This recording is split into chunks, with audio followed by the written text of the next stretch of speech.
Hi everyone, welcome to the webinar and workshop series conducted by TCS in lieu of the upcoming OCS exams happening in February 2026. As you know, my name is Nicholas and I'm the lead tutor and evaluator for OCS at TCS. So let's look at the session plan. First things first, I'm going to take you through your P1 syllabus and then conduct a P1 masterclass. So before I take you through the syllabus and take you through a P1 masterclass, I'm going to reiterate answering technique because some of you might be joining this workshop for the first time. We have already, taught you answering technique in the third webinar and in last week's workshop. However, I'm going to teach the same technique in a nutshell so that you gain a clear understanding of what you're expected to do when practicing mocks under exam conditions. And as usual, towards the very end of today's session, I'm going to conduct a Q&A. So let me quickly remind you of the upcoming workshops we have scheduled for you. So the E1 workshop is happening next Sunday at 10 GMT or 10 AM UK, in which I'm going to take you through your E1 syllabus and then conduct a masterclass, thereby directing your attention towards mock number 2, subtask, mock number 2, section 2, which carries a question to do with your E1 syllabus. And in the final workshop, which happens just 2 or 3 days before your examination, I'm going to share last minute tips with you so that you are capable of walking into the exam with a high level of positivity. Because as per the CIMA examiner, if you are positive and if you believe in yourself, if you're confident in your skill set, then you will definitely pass the upcoming OCS exam. All right, so as I mentioned earlier, I'm going to highlight the answering technique in a jiffy. So you need to stick to this 5-step process whenever you are attempting each section contained within each of our mock exams. And you are supposed to implement the same techniques at your real examination as well, with the prime objective of gaining the most amount of marks, structuring your answers appropriately, and as well as ensuring that you manage your time appropriately. So the first step of the answering technique is to read the scenario. So as you know, in each section there's a scenario, and based on these scenarios, your knowledge concerning various different syllabus elements are tested. So you are supposed to read the scenario within just 5 to 7 minutes. If you are still struggling to complete reading the scenario within 7 minutes, then you need to take steps to practice your reading. And the only way to practice your reading is to dedicate 30 to 60 minutes of your time on a daily basis and read maybe a newspaper or a book, because without practice, you are not in a position to read through the entire scenario within 7 minutes. If so, you are going to run out of time at your real exam. So when conducting prep in these final weeks, you are supposed to, if you are falling behind in terms of reading speed, you are supposed to practice your reading speed.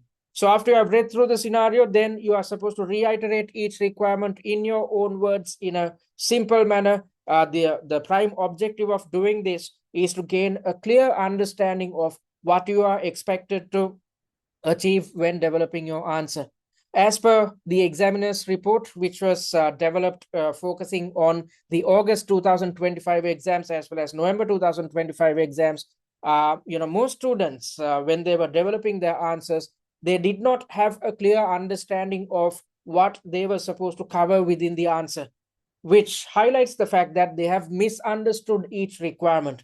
So it's essential that you simplify each requirement in your own words with the prime objective of gaining a clear understanding of what you are expected to cover within your answer. So let's look at how we are supposed to do it. So I'm going to direct your attention towards mock number 2, section number 2, subtask B. So let's look at this requirement and try to figure out how you should simplify it in your own words. You are supposed to explain what tables 1, 2, and 3 of the attached schedules tell us about the demand for skis made from recycled materials and whether the calculation of seasonal variations on an additive basis is appropriate. So in this question, there are 3 different tables. There's a time series analysis, a linear regression equation, as well as table depicting seasonal variations. So the requirement is to explain what these tables tell us about the demand for skis made from recycled materials and whether the calculation of seasonal variations on an additive basis is appropriate. So as the second step of our answering technique, you are supposed to reiterate the requirement in your own words in a concise manner. That's exactly what you can see here. Explain all tables. There are 3 tables. Your job is to explain each of these tables. And also, you are supposed to comment about the suitability of calculating seasonal variations on an additive basis. So if you look at this requirement, it comprises of 2 main elements.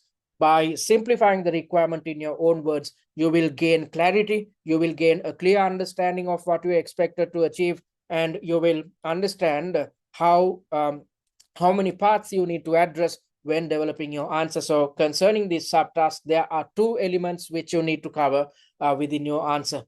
All right, so that's the second step as per our answering technique. Then you should move towards developing headings and subheadings. And per subtask, you are supposed to develop a main heading which is in bold and underlined format. So if there are 2 subtasks within a section, then in your answer, there should be 2 main headings. And if there are 3 subtasks within a section, then in your answer, there should be 3 main headings. Do not number each section or subtask, because you are supposed to replicate a real-life corporate environment. So in a real-life corporate environment, when responding to an email which you receive from your superior, you are not going to number your headings. Instead, you are supposed to come up with main headings and subheadings as and when necessary. So if you look at the second section, there are 3 subtasks in total. And therefore, in your final answer, there should be 3 main headings, which should be in bold and underlined format. That's exactly what you can see in here. We are in section number 2. This is the answer concerning subtask A, which is in bold and underlined format. And this is the answer which is tied to subtask B, which is again in bold and underlined format. And this is the answer concerning subtask C, which is in bold and underlined format. And if you feel like you need to further fraction out your answer within a subtask, then you are welcome to do so by utilizing subheadings. And whenever you are using subheadings, these subheadings should be in bold format. All right, so that's the third step as per our answering technique. So once you have developed your headings and subheadings, then you should move towards developing the answer plan. So before you develop the answer plan, you need to gain a clear understanding of how many points you need to cover within each subtask, or how many points you need to include within each subtask. So you can easily do this by looking at the weightages provided towards the end of each requirement. So as you can see in here, the weightage provided for subtask A is 36%. The weightage provided for subtask B is 40%, and the weightage provided for subtask C is 24%. So these weightages give you an indication of mark allocations. So as you know, in total, focused on each section, the mark allocations is 37.5. So if you are to score full marks for section number 2 or task number 2, you are supposed to gain 37.5 marks. So 36% of 37.5 marks come up to 13.5 marks in total. 40% of 37.5 comes up to 15 marks in total. And 24% of 37.5 comes up to 9 marks in total. So now you know how many marks are dedicated for each and every subtask. When you know this, then you can easily determine how many answer points you need to include within each subtask. As you know, each valid point carry 2 or 3 marks. So this gives you a guidance in terms of how many points you should cover within or include within each subtask. So if you are to score 13.5 marks, how many points should you include in your answer? You can easily calculate this. Divide 13.5 by 3. You get an answer which is 4.5 or 5. You can round it up to 5. Then again, divide 13.5 by 2. You get an answer which is 6.75. You can round it up to 7. So if you include 5 to 7 valid points under the first subtask, you are going to gain full 13.5 marks. Similarly, let's try to figure out how many points you need to include in your answer in order to gain 15 marks. So divide 15 by 3, you get an answer which is 5.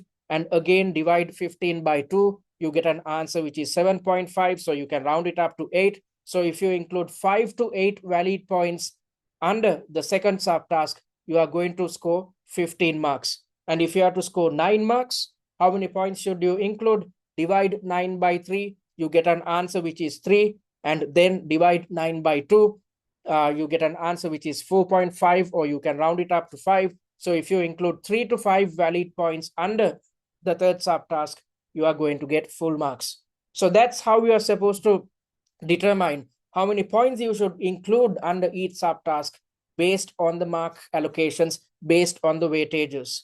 And once you know how many points you are supposed to include under each subtask, then you should proceed towards developing the answer plan or structuring your answer. So you have to spend something like 20 minutes to develop the answer plans covering all subtasks which appear within a section. So we are looking at a section which carry 3 different subtasks, subtask A, B, and C. So you should have the capability of developing answer plans covering all 3 subtasks within just 20 minutes. So you are going to struggle when you implement this for the first time, but with practice, when you practice this technique, whenever you are attempting a mock exam, you will get your bearings with the answering technique, which will ensure that by the time you are attempting mock number 4, you will have the capability of developing answer plans covering all subtasks within just 20 minutes. All right, so you need to develop something like this when you are structuring your answer, because the CIMA examiner clearly states that you need to spend some time to plan your answers. I took you through examiner comments in the 4th webinar. So in the 4th webinar, I actually highlighted what was mentioned within the exam blueprint, and the CIMA examiner clearly mentions the fact that if you want to score good marks at your exam, you should plan your answers. So it's essential that you practice this technique, answer planning technique, whenever you are attempting mock exams, because just because you know this technique, you are not in a position to implement it in a practical manner on the day of your exam for the first time. So you have to get your grips with this methodology. That's why we invite you to practice this technique whenever you are attempting mock exams. And the final step, as per our answering technique, is to finalize your answer, thereby expanding the answer plan which we have developed. So you need to finalize your answer in paragraphs, and you need to develop a paragraph per answer point, and you should utilize the final 15 to 20 minutes to do so. So, within 20 minutes, you are supposed to develop the answer plan, which looks something like this, but your final answer should be in paragraph form. So let's assume that you intended to include, 10 valid points within your answer plan concerning a certain subtask. Then in your final answer, there should be 10 different paragraphs. Don't write the entire answer within one single paragraph, because if so, the marker is going to struggle to figure out how many points you have mentioned within your answer. So it's better to assist the marker, because when you are assisting the marker, then the marker will view your paper with a positive mindset, which will ensure that you gain some 1 or 2 additional marks if you are close to a pass mark. If you have scored something like 78 to 79, you just need a mark or 2 to pass. Then the examiner or the marker rather will actually, since you have assisted the marker, since you have adhered to the guideline given by the CIMA examiner, the marker will actually award you the additional 1 or 2 marks. All right, so that's the answering technique which you need to adhere to. So I wanted to reiterate it because some of you might be learning this technique for the first time. All right, so before I take you through your P1 syllabus and then conduct a masterclass focused on a forecasting technique, let me quickly tell you what we offer at TCS.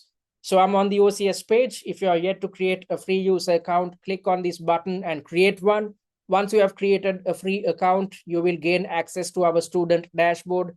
And once you are inside the student dashboard, click on My Courses, and in front of OCS Free, you'd see an Access Content button. Please click on it.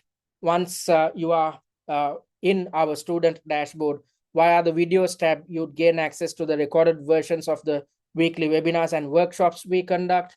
Under the Study Material tab, you'd gain access to the answer plan of the mini mock exam, the pre-seen mind map, and the syllabus coverage document. Under the mocks tab, you'd gain access to the questions and suggested answers of mock exam 1, which is our free mock exam. And under the exams tab, you have the opportunity of attempting mock number 1 under exam conditions via TCS's exam platform. So we have developed an exam platform which is the exact replica of the Pearson VUE system on which you'd attempt your real examination. So this is the best way to practice your answering, time management, and stress management techniques under exam conditions. So we have given you the opportunity to practice these techniques when attempting mock number 1, even when you are on the free course. So create a free account and gain access to these free resources. And if you are interested in investing on our paid content, click on this button and check the sample material before you do so. And if you are yet to join the OCS WhatsApp group, click on this button and join it. Once you are in this group, you will gain access to hordes of free resources. And on top of that, whenever you have a problem, you can raise your concerns. I'm always there to help you. And also, we will keep you informed of the weekly webinar or workshop commencement dates and times via this WhatsApp group. And talking about what we offer 2 packages, the Essential course and the Value course. The Essential course is intended for those who have completed their E1, F1, and P1 OTQs. So since you have already learned your theory, it's simply a matter of, when conducting your preparations, it's simply a matter of brushing up your application skills. So under the Essential course, you'd gain access to the recordings of all weekly webinars and workshops, 3 mock exams with suggested answers. You just need access to 3 mock exams. You just need to practice 3 mock exams because you have already learned theory. As you know, the OCS exam is a highly technical or theoretical examination. So because of that, you need not gain access to all mock exams. Just having access to 3 would do, because as I mentioned earlier, when conducting your preparations, you just need to brush your application skills, given the fact that you have already learned theory via your E1, F1, P1 OTQ examinations.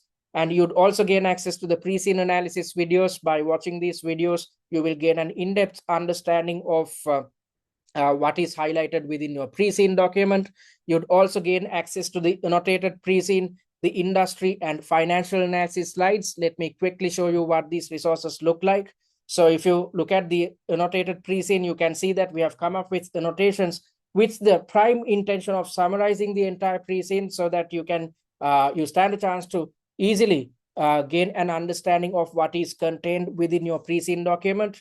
You'd also gain access to the financial analysis slides, and by going through this set of slides, you will gain an in-depth understanding of the financial standing of your chosen company. We have made sure to keep things simple so that you can easily understand what is contained within each financial statement. So we have evaluated the SOPL, the SOFP, as well as the statement of cash flows. And finally, we have conducted a ratio analysis as well. Again, we have evaluated each ratio, yet making sure to keep things simple so that you can gain an in-depth understanding of the financial standing of your chosen company.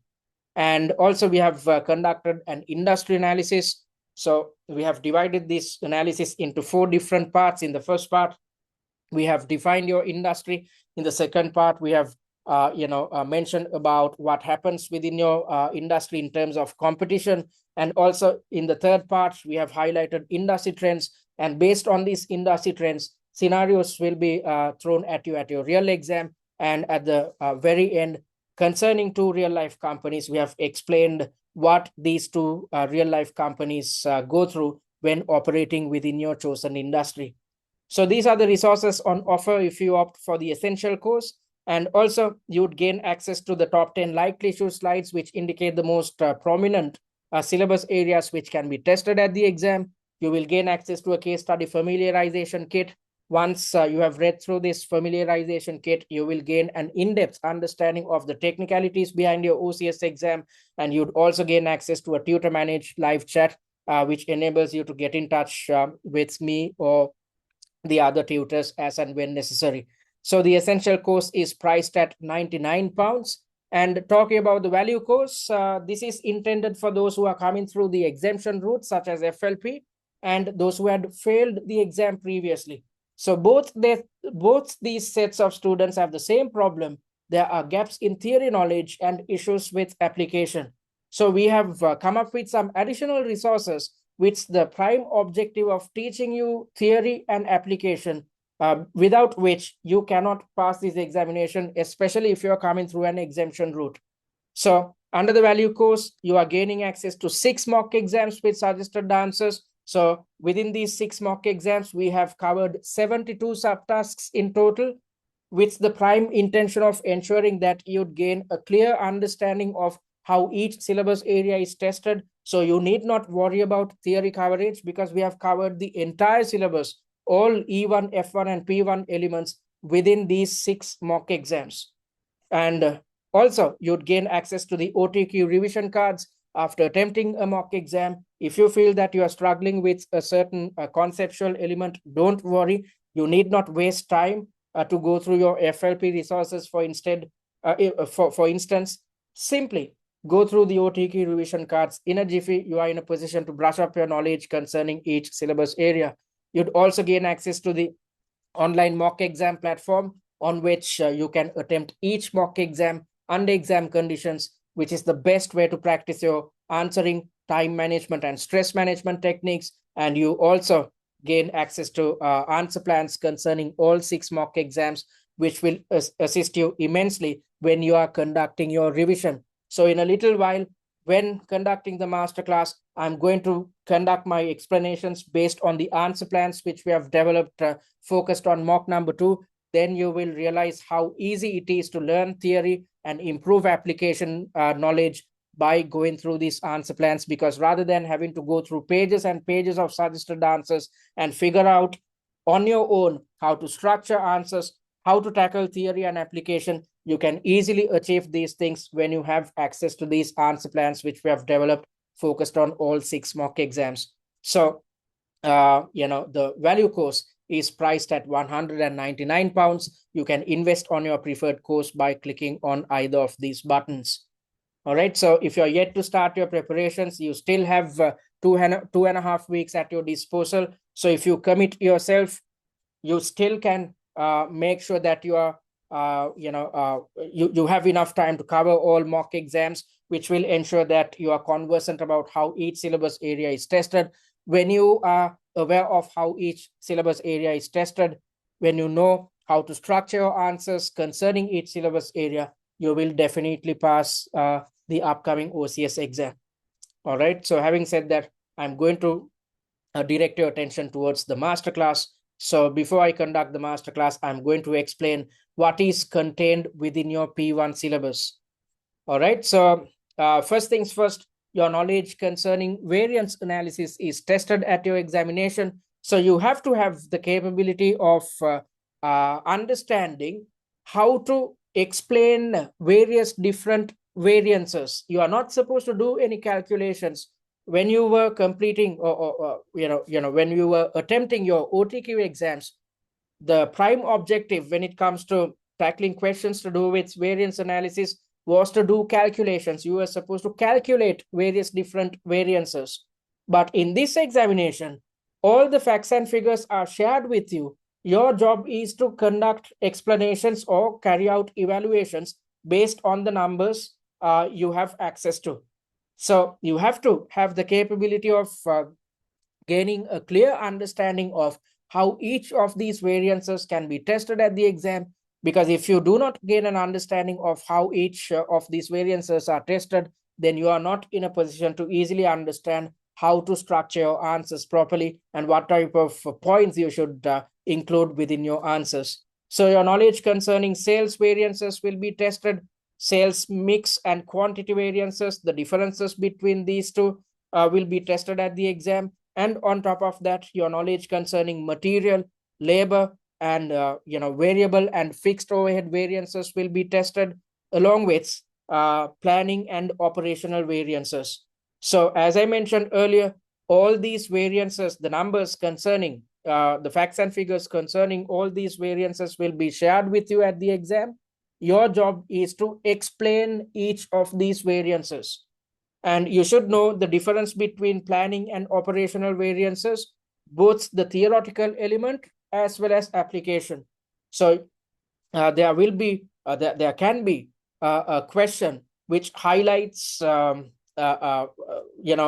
reason behind variances, and based on the reasons provided, you should have the capability of demarcating whether a variance arose due to a planning issue or an operational issue. So your knowledge concerning planning and operational variances will definitely be tested at your exam. And also your knowledge concerning budgeting and controls will be tested. So you should know what the principal budgeting factor is and how it impacts various different budgets or the master budget. And you should also know the difference between the imposed versus the participative budgeting approach. As you know, SumTrix is adhering to a traditional budgeting methodology, which goes against a participative approach. So you should know the advantages and disadvantages of each budgeting system, and which budgeting system actually suits the internal dynamics of your chosen company. Also, your knowledge concerning budget stress testing will be tested, especially given the fact that we are operating in a dynamic industry. There's a lot of changes impacting this industry, and our sales are seasonal. So when there is a heavy seasonality in sales, it exposes us to some type of uncertainty. So when we are exposed to some type of uncertainty, we have to stress test our budgets. So you should know how we should do this in a successful manner.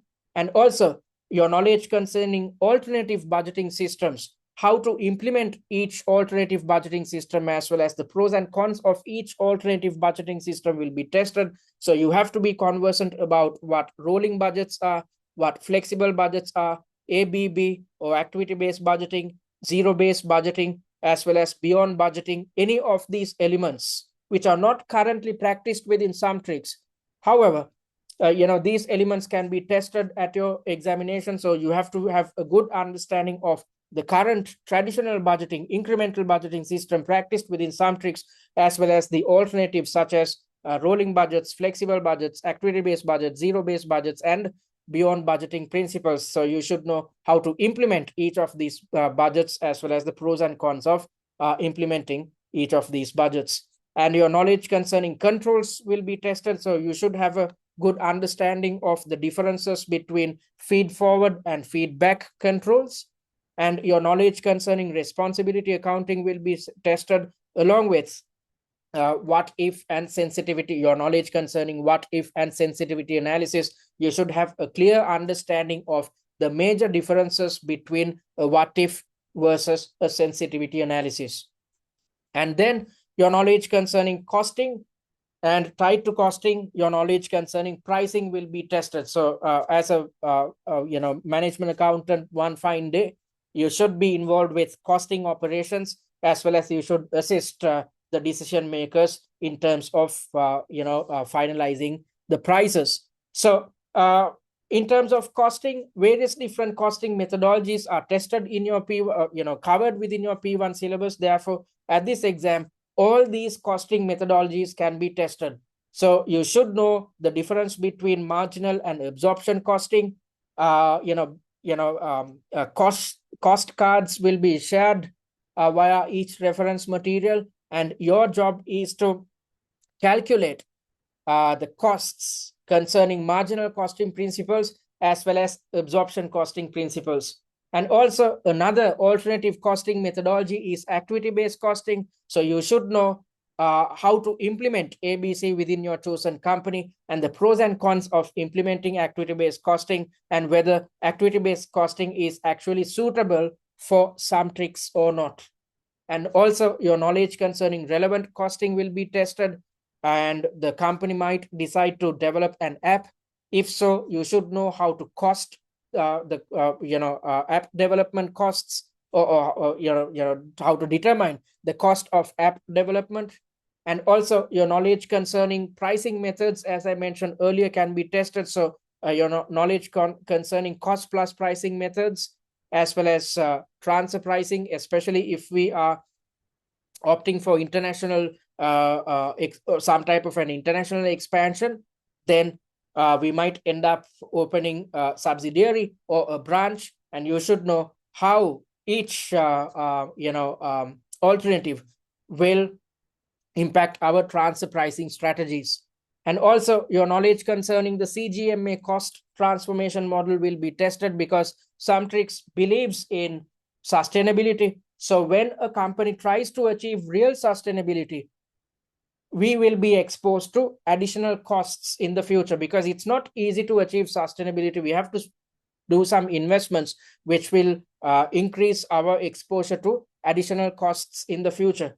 So this is where the CGMA cost transformation model comes into play, which gives us a clear indication of how we can achieve sustainability whilst maintaining our costs. So your knowledge concerning this model will be tested, and also your knowledge concerning digital costing principles will be tested, because in this day and age, when we try to do something in a digital manner, then it's beneficial to do our costing digitally as well. So your knowledge concerning digital costing, the pros and cons of digital costing, will be tested at your examination. And also your knowledge concerning forecasting techniques will be tested. So you should know what big data is and how big data can be used for forecasting. And also your knowledge concerning time series analysis will be tested. So I'm going to direct your attention towards a question tied to time series in today's masterclass. And you should have the capability of reading the linear regression equation. Again, I'm going to direct your attention towards this element in today's masterclass. And also your knowledge concerning seasonal variations, another forecasting methodology, will be tested. This will also be covered within today's session. And also your knowledge concerning limitations of each of these forecasting techniques will be tested at the examination. So these limitations appear both within your P1 syllabus as well as your E1 syllabus.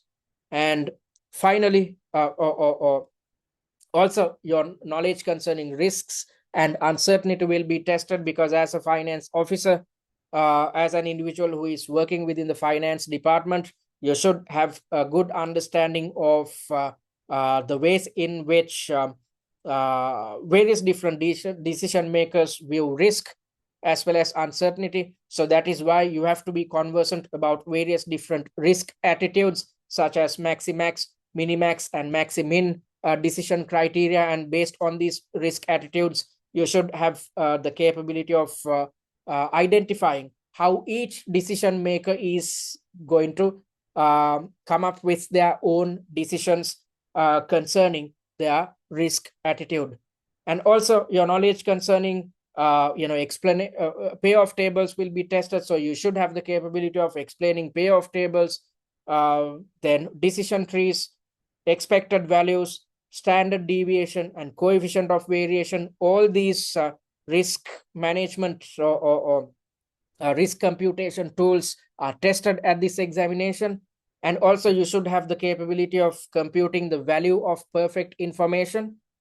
And also your knowledge concerning risk identification and management concerning the short term of your business will be tested. And you should also know the limitations of each of these risk management tools, the limitations of payoff tables, decision trees, expected values, standard deviation, coefficient of variation, and computing the value of perfect information. There are limitations. You should know the limitations tied to each of these risk management tools. And also your knowledge concerning short-term decision making will be tested, because although you are not supposed to arrive at decisions, you are supposed to assist decision makers as a finance officer within SumTrix. So you should have a good understanding of involving yourself with make or buy decisions. So you should have the capability of suggesting to your superior about whether we should manufacture a certain component within our company, or whether we should purchase it from an outsourced services provider. So your knowledge concerning make which indicates the fact that we should manufacture something in-house, or buy, which indicates the fact that we should purchase something from an outside supplier. Therefore, your knowledge concerning make or buy decisions will be tested.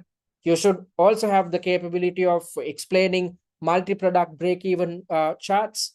So we are manufacturing multiple products at the moment. Given that we are manufacturing multiple products, when we are computing the break-even point, there's a certain methodology which we need to adhere to. And you should also have the capability of explaining multi-product break-even charts at your examination. Also, your knowledge concerning linear programming will be tested, a tool which is used in when involving ourselves with short-term decision making. So you should have the capability of explaining a linear programming graph. If you look at these two graphs, the multi-product break-even chart as well as the linear programming chart, most students struggle a lot in these two elements. When attempting mock exams, these two elements are usually not covered. When this is the case, when you face these either of these questions at your exam, the weightage is going to be somewhere around 60 to 70%. So when you are clueless of how to approach these two syllabus elements, you end up failing the examination. So we have covered both these elements within the mock exams. So go through our mocks, conduct revision based on our mock exams, then you will gain a clear understanding of how to successfully develop answers concerning a question tied to multi-product break-even analysis as well as linear programming. And also your knowledge concerning inventory management approaches will be tested. So you should know what an aggressive approach to inventory management is, and what the EOQ method or the economic order quantity method is all about, the differences between EOQ and an aggressive approach, as well as your knowledge concerning just-in-time purchasing, the differences between JIT and EOQ will be tested at the exam. And also, when you are involved with short-term decision making, or when you are assisting decision makers, you have to always make sure that your decisions or the assistance provided to your superiors are ethical at all times. And on top of that, your knowledge concerning corporate social responsibility or CSR will be tested. You should have a good understanding of how to manage redundancies in an ethical manner, because there could be a situation where the company contemplates about adopting further automation. When we automate our labor-intensive manufacturing operations, this will lead to job cuts. And you should have a good understanding of how to deal with these redundancies or job cuts in the most ethical manner. Also, your knowledge concerning adoption of artificial intelligence within our manufacturing operations and the type of benefits we would reap out of such an implementation will be tested at the exam. And also your knowledge concerning non-financial factors which we should consider when it comes to short-term decision making will be tested at your examination. So if you look at this syllabus, it's quite vast. And in addition to this, you should have the capability of recommending key performance indicators, because as someone who is working within the finance department, you should have the capability of suggesting KPIs as and when necessary. So first things first, you should know the benefits of using a KPI dashboard, how it impacts decision making, how it assists decision makers, because when you use KPI dashboards, decision makers can easily gain an understanding of what happens within the company, what happens within a department in a jiffy. So likewise, you need to gain a good understanding of the benefits of the usage of KPI dashboards. And also, you should have the capability of recommending justified KPIs. Just because you mention a KPI, you are not going to get any marks. Instead, whenever you are mentioning a KPI or recommending a KPI, you should always back up your recommendation with appropriate justifications. So your knowledge concerning KPI recommendations concerning product diversification, when we try to diversify, how to measure the effectiveness or efficiency of diversification drive, how to, if we are opting for an international expansion, how to keep tabs about the performance of such an initiative, measuring the performance of both our retail and website sales teams. As you know, there are two different sales teams which operate within SumTrix. So you should have the capability of measuring the performance of each sales team, and also measuring the performance of our existing product development team, production department, distribution and delivery department, good inwards and outwards warehouse, as well as raw material and packaging material suppliers, keeping tabs about their performance, keeping tabs about the performance of distribution agents, and KPIs concerning digital marketing initiatives. So if we adopt further digitalization, then we should focus our attention towards conducting our marketing initiatives by using digital methods. If so, your knowledge concerning keeping tabs about the efficiency and effectiveness of digital marketing operations will be tested at the exam. And if we implement or if we introduce an application, a web app, or it could be a mobile app, then you should know how to keep tabs about the performance of each type of app when conducting your preparations. And also you should have the capability of suggesting non-financial KPIs to keep tabs about non-financial performance. So your if you look at this paper, 70% of the questions are focused on your P1 syllabus.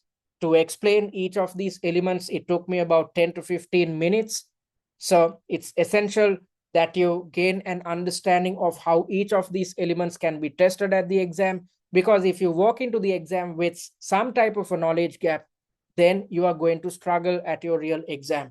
So we have made sure to cover each of these elements when developing our mock exams. So that is why I'm urging you guys to, if you're yet to start preparations, start right now, because within 2.5 weeks, you are supposed to attempt all 6 mock exams and conduct revision focused on the same 6 mock exams. So you do not have time to waste. You have to start right now. All right. So having said that, let's move to the masterclass. So in today's masterclass, I'm going to direct your attention towards a question which is taken from OCS Mock 2, section number 2. So as you can see, the time allocation is 45 minutes. I'm not going to take you through the entire section. I'm simply going to direct your attention towards the second subtask of this section. All right, so today is the 30th of November 2025, and the board has decided to launch a new ski range made from 100% recycled materials. All right, so we are trying to introduce a new ski range to the market, which is made out of 100% recycled material. So at the moment, we are not doing this. So that's exactly what I told you in the second webinar. I said that within the pre-scene, the examiner is giving you a glimpse into the history of your chosen company, what the company was up to since its inception. But at your exam, in each section or in each unseen, the examiner might introduce novel information concerning something we are trying to do, which goes against the current internal dynamics of your chosen company. So that's exactly what you can see in here. The board has decided to launch a new ski range made from 100% recycled material. You have received the following email from the head of finance. So you are receiving this email, and the subject goes as budgeting and forecasting. As you know, the board has decided to launch a new ski range made from 100% recycled materials. However, formal budgets have not yet been set. So we are trying to do something new, but we are yet to set our budgets. All right, so let's look at what's highlighted in the unseen, which is relevant for subtask B. As a starting point for the budgets, I have prepared a time series analysis using the sales records of SkiMate, a leading ski manufacturer in Zealand, see table 1. So we are yet to implement this new strategy. We are yet to manufacture skis which are made out of 100% recycled material. So we are yet to set the budgets as well. So as a starting point to form these budgets or to set these budgets, our finance manager or your superior has prepared a time series analysis using the sales records of another company, Schemate, which is based in a totally different country, but it has been, manufacturing skis which are made out of 100% recycled material. So companies do this. When a company tries to do something new, in order to set the budgets, they will, conduct their own research and try to figure out whether an existing company is actually, doing it at the moment. And they will try to gain access to the budgets to see what type of a budget we ourselves should, set within our organization. Schemate, which commenced operations in the 2000s, has been selling skis made from recycled materials since 2020. So for the past 5 years, this company has been manufacturing skis made out of 100% recycled material, and Sealand's currency is the C dollar. So let's look at what's highlighted within table number 1.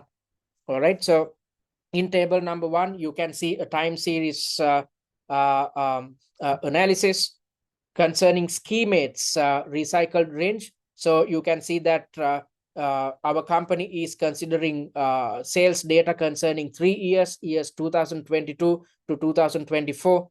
And there's a mention of the quarters as well. And also there's an indication of sales revenue in C dollar terms.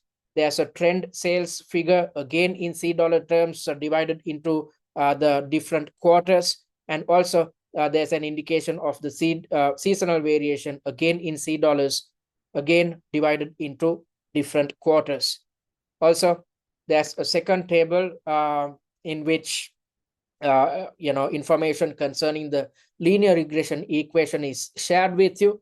So there's an indication of how we have or this company Schemate has calculated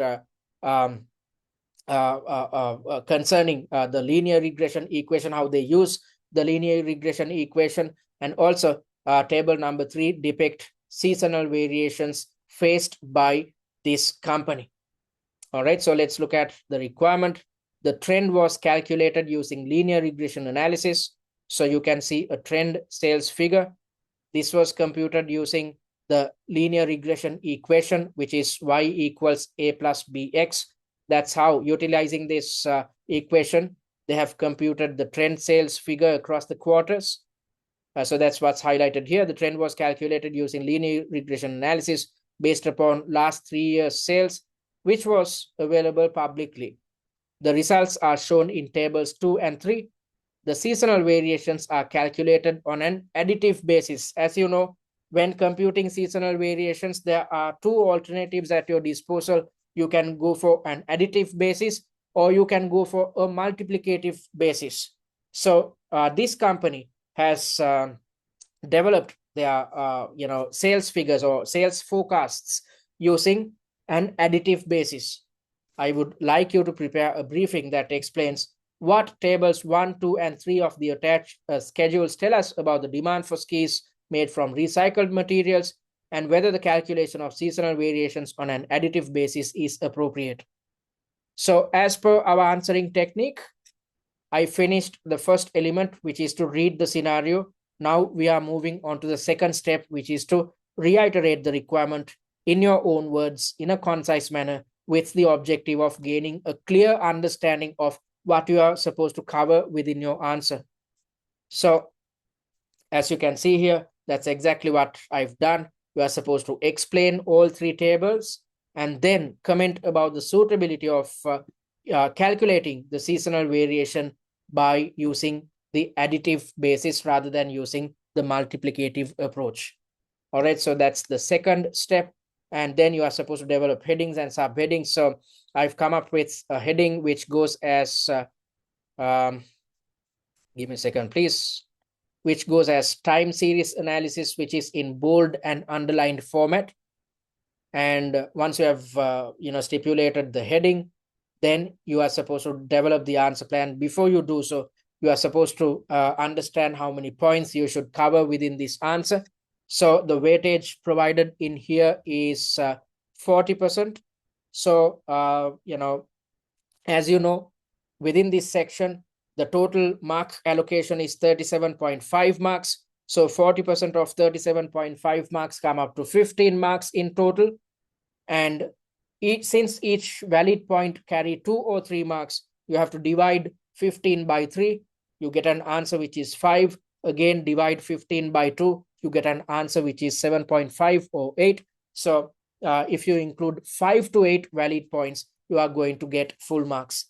So now that you know how many points you should include, then you should proceed towards developing the answer plan or structuring your answer.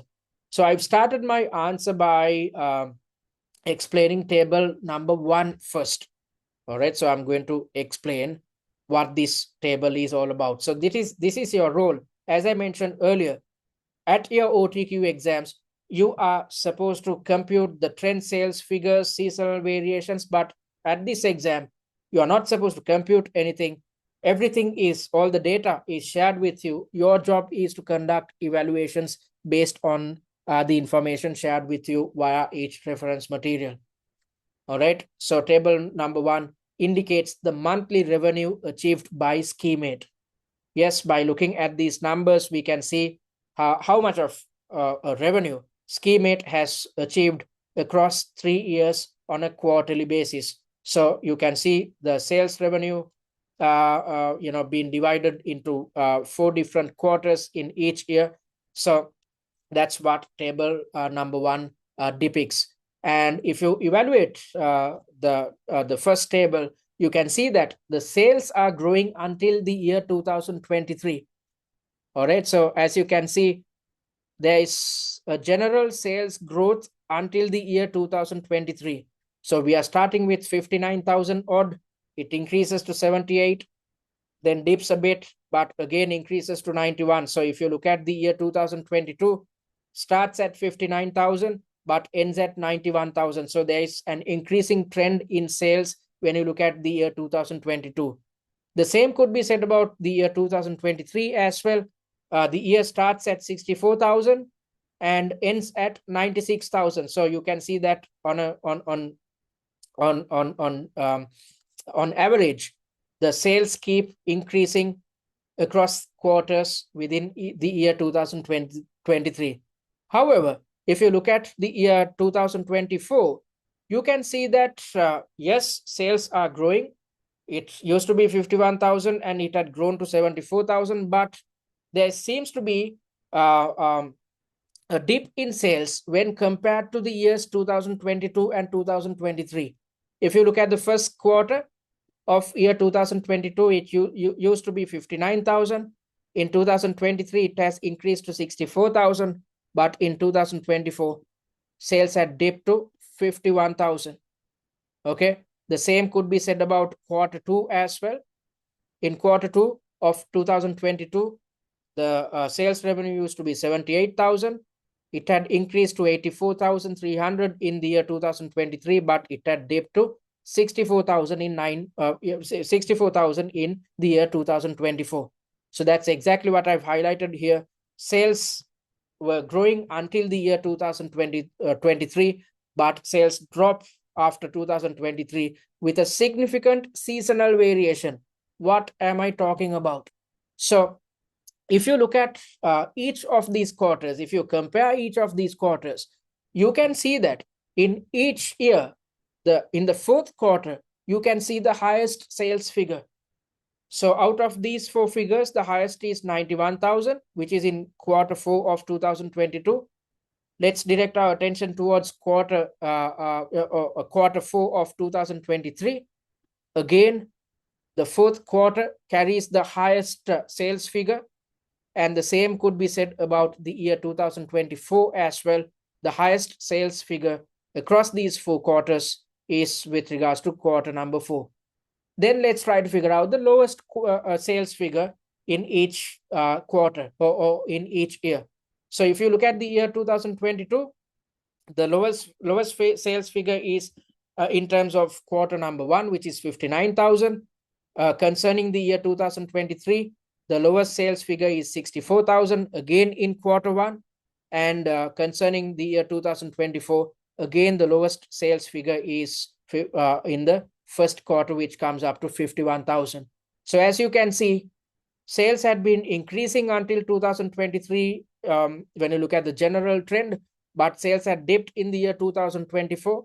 And when you compare quarters, you can see that Q4 of each year carries the highest sales figure, whereas Q1 of each year carries the lowest sales figure. So that's exactly what you can see here. Q4 carries the highest sales and Q1 the lowest sales. Before we utilize these numbers for our own forecasting purposes, because as I mentioned earlier, these numbers are based on a totally different ski manufacturer, SkiMate, which is based on a totally different country, which is Zealand. So before we utilize these numbers for our own forecasting purposes, we have to figure out the reasons for this seasonal sales pattern, because there's a high seasonality in sales. In Q1, always the sales are the least, and in Q4 of each year, always the sales are the highest. We have to figure out why this is happening, because this seasonality in sales differ from SumTrix's season, which spans across quarters 2 to 3 or October to April. So this is how you'd gain marks for pre-scene application. So within the pre-scene, it is clearly mentioned the fact that our sales are highly seasonal, and our sales peak between October to April, between quarters 2 to Q3. So when our sales peak between Q2 to 3, that is not the case if you look at this SkiMate's situation, because sales peak in the Q4, whereas our sales peak is between quarters 2 and 3. So it raises the question as to whether we should really utilize the numbers which we have gained or gathered via this company concerning SkiMate's sales data. And also, if you look at this same table, there's a trend sales figure. And if you evaluate the trend sales figure, you can see that it keeps dropping. It starts at 79,000, drops to 78,000, 77, 75, 74, 73, 71, 70, 69, 67, 66, and 65. So there's a decreasing trend when you look at the trend sales figures across the years 2022 to 2024. Okay, so the trend gives us an indication of the long-term movement in sales, excluding seasonality. So we exclude seasonality when computing the trend sales figure, with the intention of gaining a clear understanding of the long-term movement in sales. And when you look at the long-term movement, when you exclude seasonality, it reveals a sales drop from the year 2022 to 2024. That's exactly what I highlighted earlier. Starts at 79, keeps dropping until we reach 65,000 in the Q4 of 2024. Similarly, you are supposed to explain what the seasonal variations depict. So first things first, you have to explain how to calculate seasonal variations. So the seasonal variation is computed by identifying the difference between the trend sales figure, and from that deducting the actual sales volume.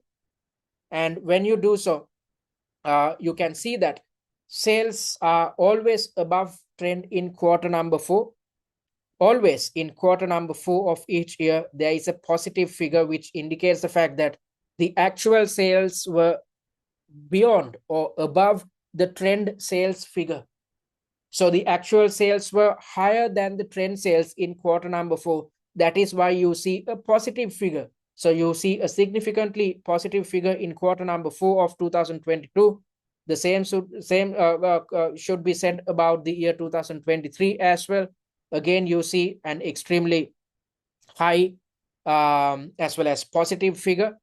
And across the 4 quarters in the year 2024, you can see a significantly large positive figure as well, which indicates the fact that the actual sales were higher than trend sales in Q4.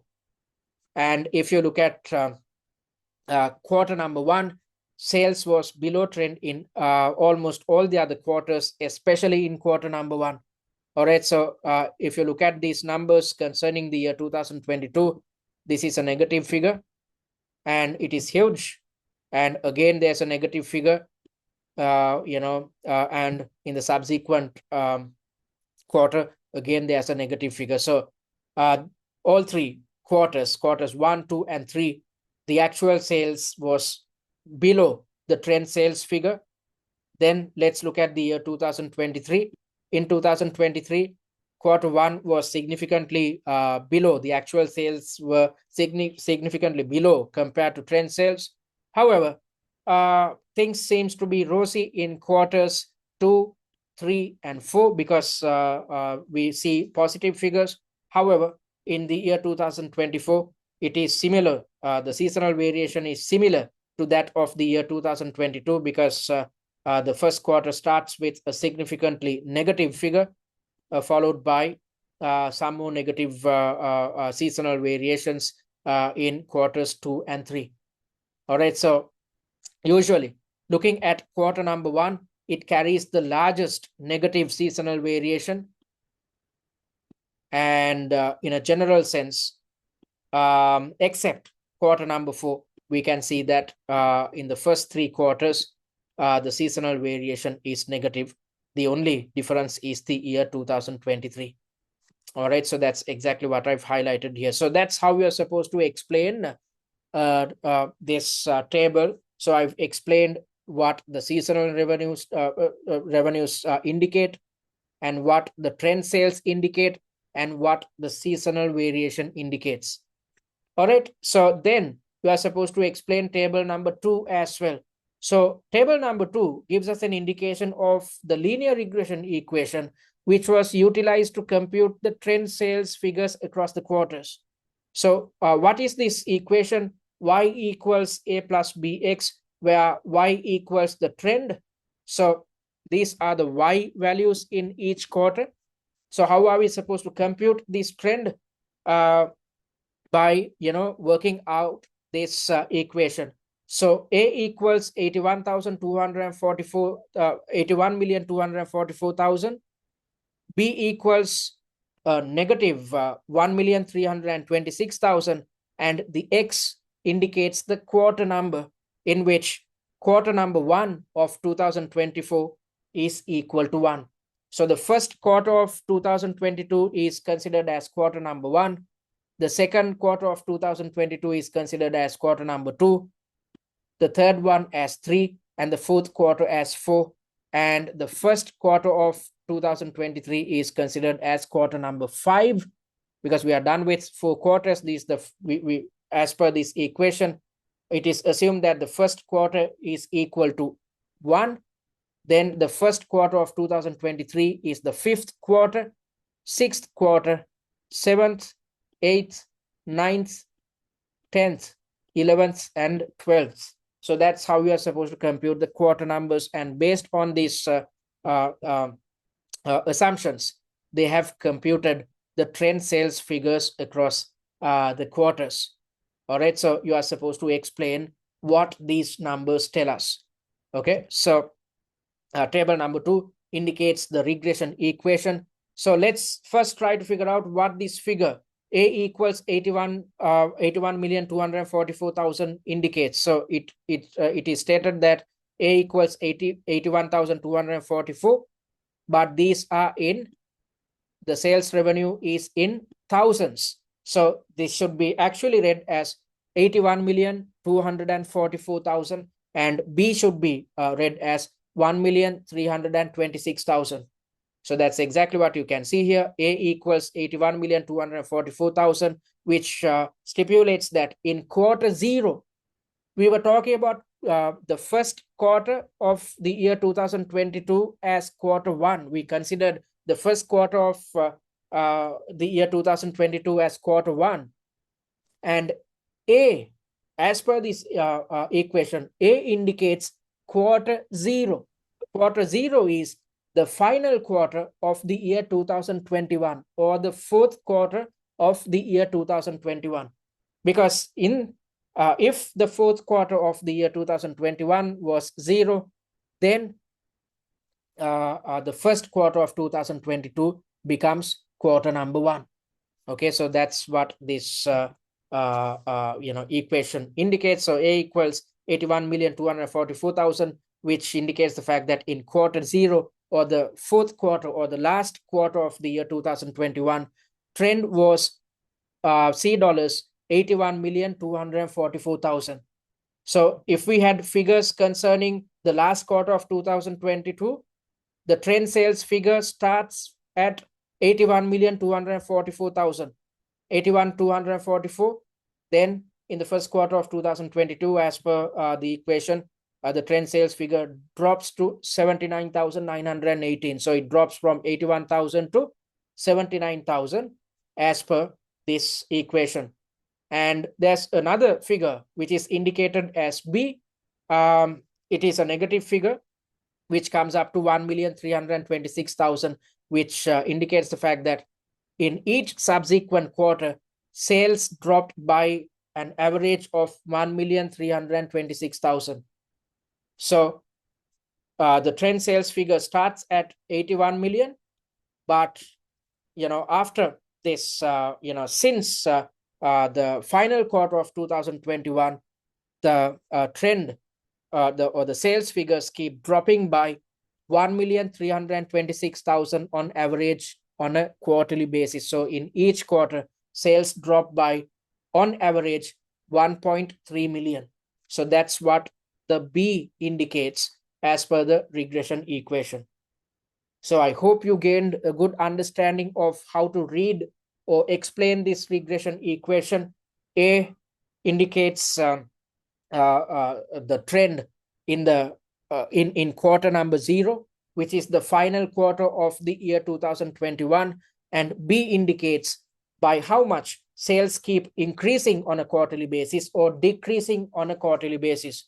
So since this is a negative figure, it indicates the fact that keeps the sales kept depleting on a quarterly basis. By how much? On average, on a quarterly basis, sales keep decreasing by at least 1.326 million. That's why you can see that the quarterly sales or trend sales figures keep depleting across the quarters. All right. So that's how we should explain table number 2. And let's look at table number 3, which gives us the average seasonal variation. So you can see the seasonal variations computed on a quarterly basis in here. And this gives us an indication of the average of these figures. So how do you compute these averages? So what you do is you take quarter number 1 of 2022 and add the seasonal variation of quarter number 1 of the year 2023. And to that, you are supposed to add the seasonal variation of quarter number 1 of 2024. Once you add these 3 figures, you are supposed to divide it by 3.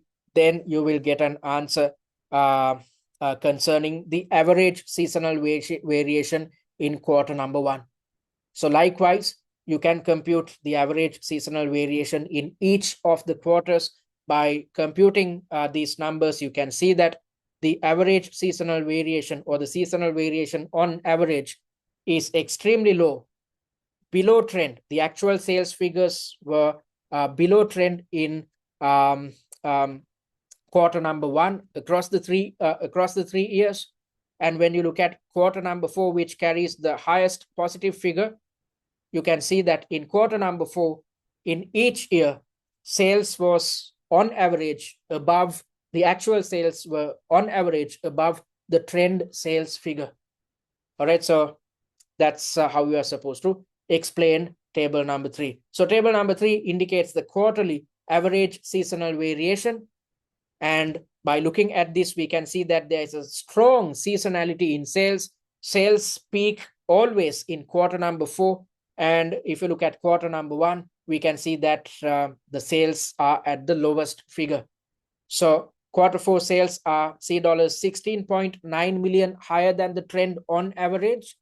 And in quarter number 1, sales are $16.25 million below trend. So that's exactly what you can see here. In quarter number 1, on average, across the 3 years, the sales were below trend by 16 million. And if you look at quarter number 4's performance, sales were above trend by 16.9 million on average. All right, so that's what I've highlighted in here. Then you should move towards the final part of the requirement. So what was your requirement? You were supposed to explain the tables 1, 2, and 3, and then explain whether the calculation of seasonal variations on an additive basis is appropriate. So we are moving towards the final part of the answer, or the second part of your answer. So you need to explain as to whether calculating the average seasonal variation on an additive basis is appropriate or not by looking at the quarterly average seasonal variation figures, or by looking at what is depicted within table number 3 as well as table number 1. Mainly direct your attention towards table number 3. So I'm highlighting the fact that it is not appropriate to use the additive basis to calculate the average seasonal variation. Why am I saying this? Given the fact that sales figures are scattered, or sales figures keep changing rapidly. Why am I saying this? In quarter number 2 of 2022, sales were below trend by 0.47 million. That's exactly what you can see here. In quarter number 2 of 2022, sales were below trend by 472,000, or 0.47 million, or $472,000. But looking at the same quarter number 2 in 2023, sales were above trend by $11 million. And when you look at the same quarter in the year 2024, again, the sales had dipped by $3 million compared to the actual sales had dipped by $3 million compared to the trend sales figure. So the figures are all over the place. There is no, replication in figures. Instead, the figures are scattered. So in 1 year, if you look at the second quarter's figures, the numbers were below the trend. And in the next year, the actual sales were extremely higher than trend sales. But in the next year, or the final year, year 2024, again, the actual sales were significantly below the trend, which indicates the fact that figures keep changing rapidly, or the figures are scattered. So when this is the case, when we consider an average by utilizing the additive basis, it leads to an inaccurate forecast. So when the numbers are scattered, or when the numbers are all over the place, it is better to use the multiplicative model, because when the numbers are scattered, when you use the multiplicative model, when you compute the average, you can come up with a much more accurate figure compared to you opting for the additive model when computing an average. So if the numbers are scattered, then you are supposed to utilize the multiplicative model. And on the other hand, if the numbers are quite the same, if the numbers are not scattered, then you should opt for the additive basis when calculating the seasonal average seasonal variation figure. So always remember, when calculating the average seasonal variation figure, if the numbers are scattered, if the seasonal variations are scattered, opt for the multiplicative model when computing the average. On the other hand, if the seasonal variations are quite the same, then when calculating the average, opt for the additive model. Okay, so that's your answer.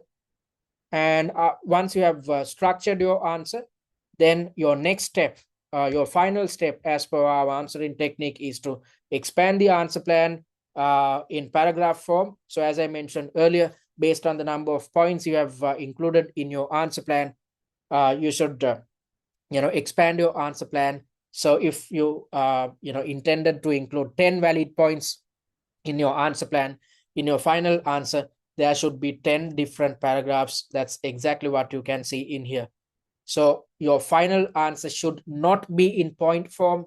This should be developed when you are structuring your answer, or when you are planning your answer.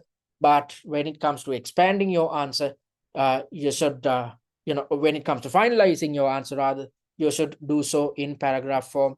That's exactly what you can see in here throughout my suggested answer. Okay, so that's how we are supposed to deal with a question to do with time series analysis. And when computing the trend sales, the linear regression equation is utilized. So you should know how to explain the linear regression equation. And also, you should also know how to compute the average seasonal variation. You are not supposed to do any calculations. Instead, you are supposed to explain the process involved when it comes to computing the average seasonal variation. So if the seasonal variations are scattered, when computing the average, utilize a multiplicative model. And if the seasonal variation figures are quite the same, if there's not much of a variation, then opt for the additive model when computing the average seasonal variation. All right, so I hope you gained a good understanding of how to tackle this type of a question, which is heavily tested at your examination. So I'm happy to say that we achieved a 96% pass rate in the previous sitting. Only one single student ended up failing. That too because of this individual not taking time to attempt all mock exams and conduct revision based on the same mock exams. This individual attempted just 3 mocks and ended up scoring just 78 marks. Could have scored the 2 additional marks if this individual completed all 6 mock exams and conduct revision based on the same mocks. So the highest scorer ended up scoring 119 marks. So out of all the students, 7 individuals last time ended up scoring more than 100 marks. So you can achieve a similar feat if you stick to our study plan. I've already explained and shared a study plan with you via last week's workshop. If you are yet to start preparations, you have 2.5 weeks at your disposal. Within these 2.5 weeks, take steps to attempt all 6 mock exams. After attempting each mock exam, conduct revision by going through or reading through the answer plans. When you read through the answer plans, you will gain a clear understanding of how to approach each syllabus area, how to structure your answers, and the logic behind each answer. Once you have gained a sound understanding of how to approach each syllabus area, then revise by redeveloping answer plans on your own. Keep this answer plan aside and try to develop the answer plan on your own. Try to figure out whether you are capable of mentioning the same type of points when you are structuring your answer. So once you have developed your fresh answer plan, compare it to TCS's to figure out whether you are missing out on certain points. So keep redeveloping answer plans over and over until you are satisfied about the fact that you can replicate TCS's answer plans on your own. So just attempting mocks won't help. As I mentioned in last week's webinar or workshop rather, you need to take steps to revise based on the same mock exams with the prime intention of understanding how each syllabus area can be tested, to understand what type of points you should include concerning each syllabus element and how you should structure your answers. So I'm moving to the Q&A. If you have any questions, you can switch on your mic and talk or drop us a message via the chat. Any questions, folks?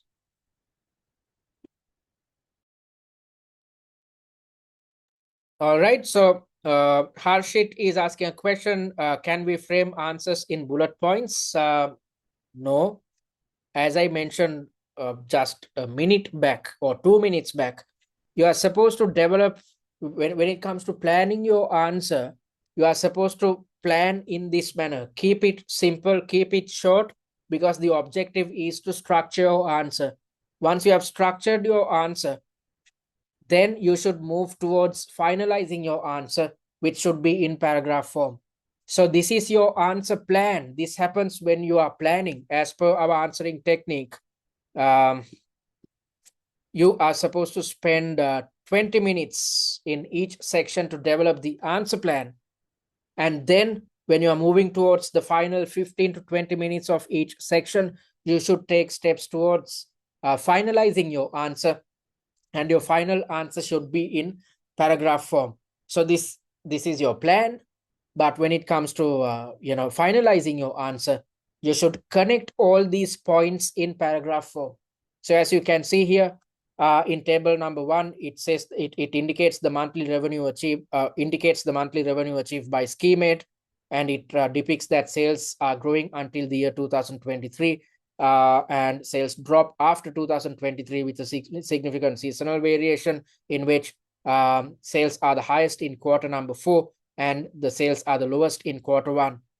That's exactly what's highlighted in here in my first paragraph. Table number 1 shows the monthly sales revenue made by schemate, indicates the monthly sales revenue achieved by schemate.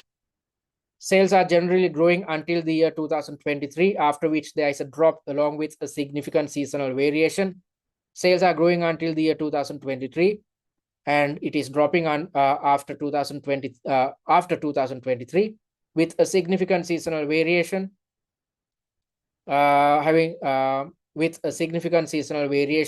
with quarter 4 always having the highest sales of the year and quarter 1 the lowest, with quarter 4 having the highest sales figures and quarter 1 the lowest. So as you can see, I've simply connected each of these points and developed a paragraph. So you need not, develop a separate answer plan and then move towards, expanding your answer plan separately. Just connect all these points in paragraph form when it comes to expanding the answer. Okay, so that's exactly what you can see here. I hope I addressed your concern, Harshit. One of you is asking a question: is there a limit on the number of lines to include in an answer? I understand the answers you give are the most ideal. Well, there is no limit. You can, come up with any number of lines, but when you develop paragraphs, I said that you are supposed to develop a paragraph per answer point. So when you are developing paragraphs, try to, include 2 to 4 sentences when developing a paragraph. So as you can see 2 or 3 lines or 2 or 4 lines within each of my paragraphs, which is the ideal thing to achieve, because you need not, when it comes to expanding the answer plan, you need not, explain each point extensively. It is simply about connecting the points which you have highlighted within the answer plan in paragraph form. You need not explain further because you have already, come up with a plan. You have already, know what to include in your answer. When this is the case, it simply comes down to amalgamating all these points into a single paragraph. I hope I addressed your concern. Harshit is asking, got it, and then we have to cut our answer plan from the screen after framing our answer. Will it affect anyway if the answer plan remains on our answer screen and we get out of time and get booted out from the task screen? Harshit, this is not what I mentioned. You are not supposed to develop the answer plan and then start typing the final answer from scratch. When you try to do so, you are going to run out of time. If your answers are in bullet points, you are not going to get any marks. So what you are supposed to do is, you are supposed to develop this answer plan. After you have finalized the answer plan, then when it comes to expanding the answer plan in paragraph form, just start connecting each of these points. So what I would do is, if I have developed an answer plan such as this, I would add the table 1, the words, the table 1, I will add it to this point, indicates the monthly sales revenue achieved by schemate, full stop. Then I would say, we can see that. Then I'd connect this point, sales are growing until the year 2023, full stop. However, sales drop after the year. I'll just add the word however here.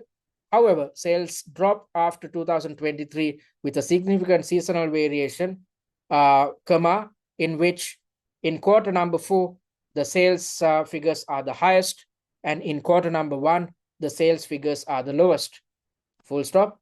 Then I would say, we should understand the reason for this seasonal sales pattern, given the fact that, I will add the terms, given the fact that the sales pattern differs from SumTrix's season, which spans across quarter 2 to quarter 3.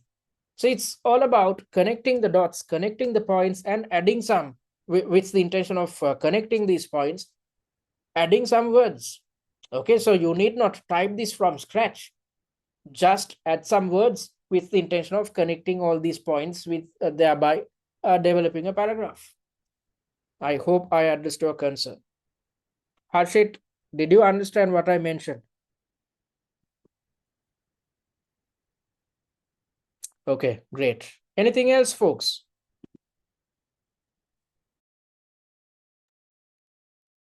All right, I think I have missed one of your questions. Do we get marks for planning our answers? Is it just to help us?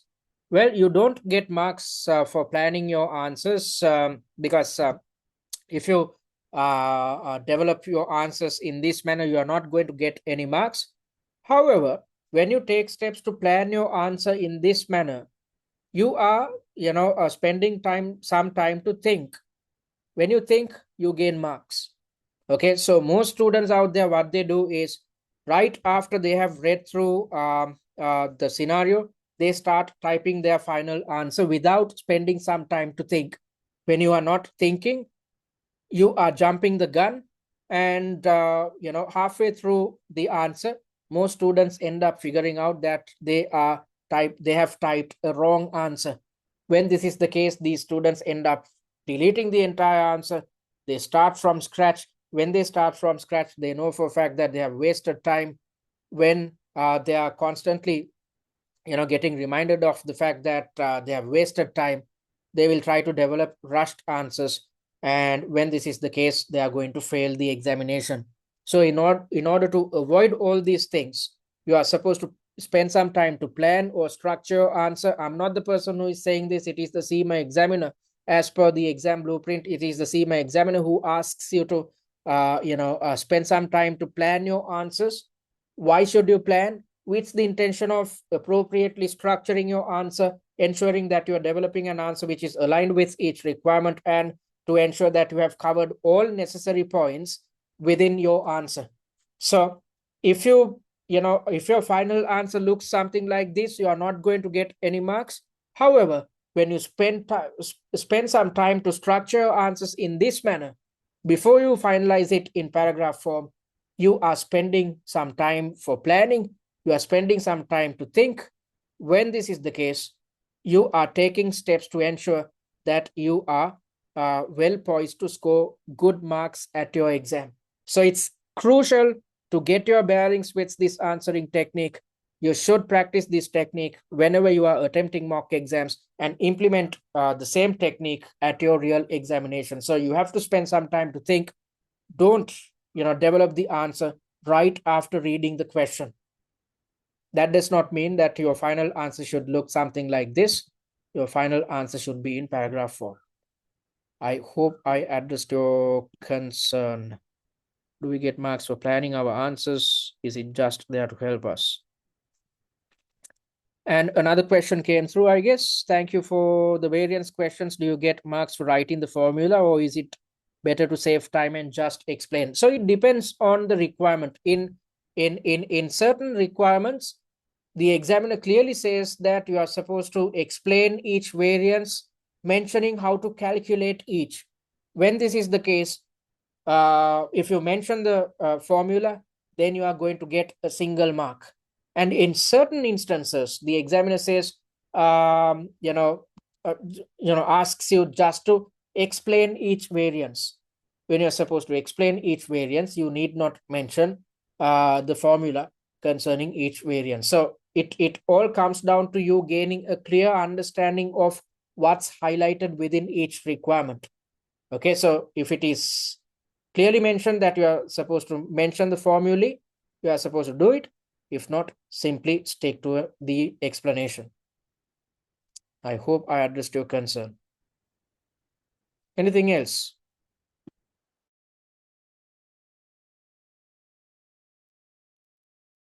All right. So, adding to what I said, let me direct your attention towards section number 1 of this mock exam. Section number 1. I was going through the variance analysis which you submitted recently with regards to our Turing range to gain an in-depth understanding of the variances. I had a chat with Pierre Bez, our sales senior manager, and she provided me with information which appears on reference material. See reference material. So let's look at the information. There's a lot of information concerning the three touring ranges, the budgeted sales figures, the actual sales in units, the budgeted average sales price, as well as the budgeted profit per unit are shared with you. And there's some information concerning what we faced in terms of selling these three different types of products. And based on all this information, they have computed the sales price variance, the sales mix profit variance, and the sales quantity profit variance along with the totals. All right, so let's look at the requirement. You are supposed to explain how each variance was calculated. So when it is clearly mentioned that you are supposed to explain how each variance was calculated, you are supposed to mention the formulae concerning each type of sales variance. Then you are supposed to highlight why these variances occurred. So if you look at this answer, it starts with, each variance starts with the calculation concerning sales price variance, calculation concerning sales mix profit, as well as sales quantity profit variance. And then I've focused on explaining the reason behind each type of variance. So I hope you understood what I mentioned. I hope I addressed your answer as addressed your question as well. Anything else, folks? Did I address your question? So Yasser is asking a question. I'm looking to resit after failing in the November 2025 exam. I'm rather anxious, and can you advise me on how to best approach this resit from a mental perspective? I'm working through your study plan, which is very useful. Okay, so from a mental perspective, Yasser, I'm pretty sure you keep thinking of why you failed in the previous sitting, and this will actually impact your performance right now, because you'd have negative thoughts. I'm pretty sure you are afraid to face the next sitting, given the fact that you failed the previous one. So the past is the past. You can't do anything to change it. So in last week's workshop, I explained the reasons which leads to a failure. So you need to figure out whether you faced any of the shortcomings which I explained in last week's workshop. So in a nutshell, you need to figure out whether you attempted 6 mock exams last time. If not, if you attempted just 2 or 3, you definitely walked into the exam with knowledge gaps. And when you have knowledge gaps, when you do not know how each syllabus element can be tested, then you are going to struggle. For instance, even if you have completed your OTQs, you'd know how to, for instance, you'd know how to compute the sales variances, but you need to attempt, this type of a mock exam to figure out how to conduct evaluations when the numbers are shared with you, how you should explain each of these variances, which is not actually covered in your OTQ examinations. So the same concepts which are tested in the OTQ exams are covered within the case study examination, but the way in which your knowledge is tested is quite different. So if you attempted just 2 or 3 mock exams, however much knowledgeable you were, you would have definitely struggled. So you need to figure out whether you attempted 6 mocks. If not, well, you were not well prepared. That is why you failed. And on top of that, you need to figure out whether you conducted revision focused on the same mock exams. If you didn't revise, if you didn't take steps to go through the answer plans and redevelop answer plans on your own, then again, you were not fully prepared. So this time, make sure to redevelop answer plans on your own, because it is crucial to revise. It is crucial to understand whether you have the capability of structuring answers which are akin to our answer plans. And at the same time, it's essential to gain an understanding of whether you can come up with the same type of points with the intention of achieving the most amount of marks. So these are the most the most important elements, two most important elements which you need to consider. So last time, if you didn't attempt 6 mock exams, definitely you didn't have a chance of passing. So this time, Focus your attention towards attempting all 6 mock exams. Via our mocks, we have covered 72 subtasks in total to make sure that you are conversant with how each syllabus area is tested. After attempting each mock exam, go through the answer plans to learn theory and application. Once you have learned theory and application, revise by redeveloping answer plans on your own. So stick to our 3-step approach. If you do so, you won't feel anxious on the day of the exam.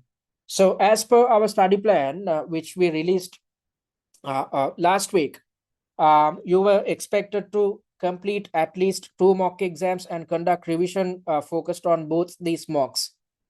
When you are attempting the first 2 mocks, you are definitely going to run out of time. When you run out of time, you will feel anxious. You will keep asking yourself the question as to whether you are going to pass the exam. So I'm asking you to develop answer plans within just 20 minutes. When you try to do it for the first time, you are going to take 45 minutes. And when attempting certain mock exams, you will be clueless of the answers or how to approach certain sections or certain subtasks. For instance, if you are clueless of what variances are, or how to compute variances, or how rather to how to explain variances, you are going to struggle when attempting the mock. These issues concerning knowledge gaps can be fixed when you read through the answer plans and when you take steps to revise by redeveloping answer plans. So always remember, when attempting mocks, you are going to struggle a lot, but these issues can be fixed via revision. So keep pushing, keep fighting, don't give up. Whenever you attempt a mock exam, once, because our mocks are tough, I have to tell you that. So once you're done with the mock exam, you will definitely feel demotivated. That's quite normal because, all syllabus areas are covered. So, you are not in a position to know everything. You can only learn how to, develop answers appropriately when you revise.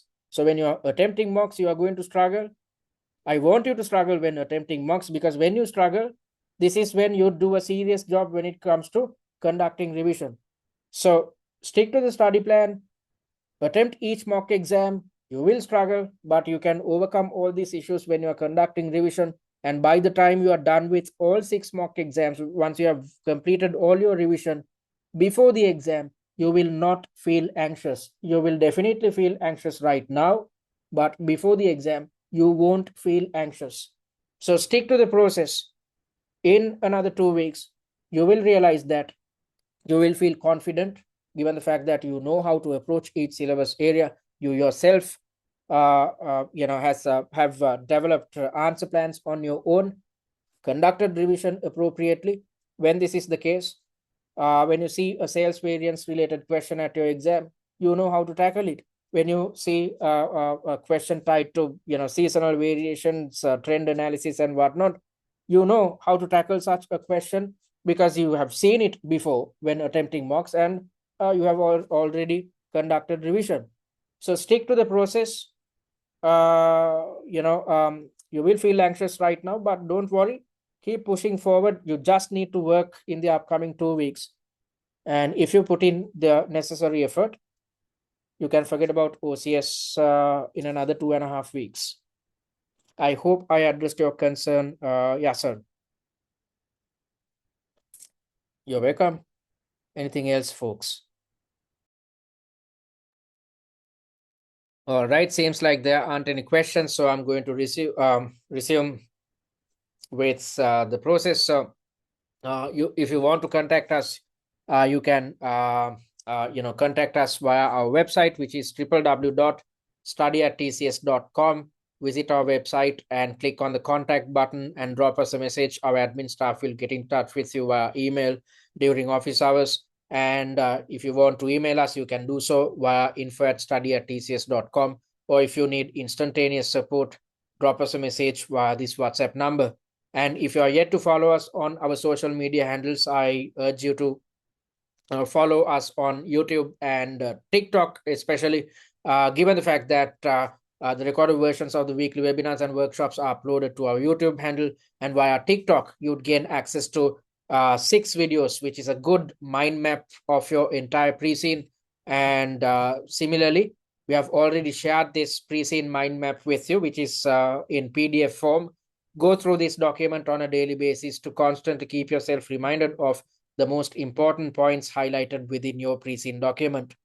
And having said that, it brings us to the end of the P1 workshop. I hope you gained something out of this session. If you're still contemplating of starting your preparations, start right now, because you have 2.5 weeks at your disposal. Don't wait for another couple of days to start your preparations. You must attempt 6 mock exams and conduct revision focused on the same 6 mock exams. So it's essential that you start right now, given the fact that you just have 2.5 weeks at your disposal. So if you are a resitter, I explained the shortcomings in last week's workshop. If you missed it, please go watch it. Then you'd know what you need to do to avoid each type of issue, avoid each type of pitfall when conducting your preparations focused on this time's case study. So from May 2026 onwards, some add-ons are coming into the OCS syllabus, and the structure is going to change a bit. So it's better to avoid these add-ons and complete your OCS this time. And if you are to complete OCS this time, you have to attempt 6 mocks and conduct revision focused on the same 6 mock exams. So I hope you will start as soon as possible. And I will see you guys next week, in which I'm going to conduct a masterclass concerning your E1 syllabus. So thank you for joining. I'll see you guys next Sunday. Keep fighting, keep moving forward. Whenever you feel anxious, don't worry. Drop me a message. I will tell you what to do.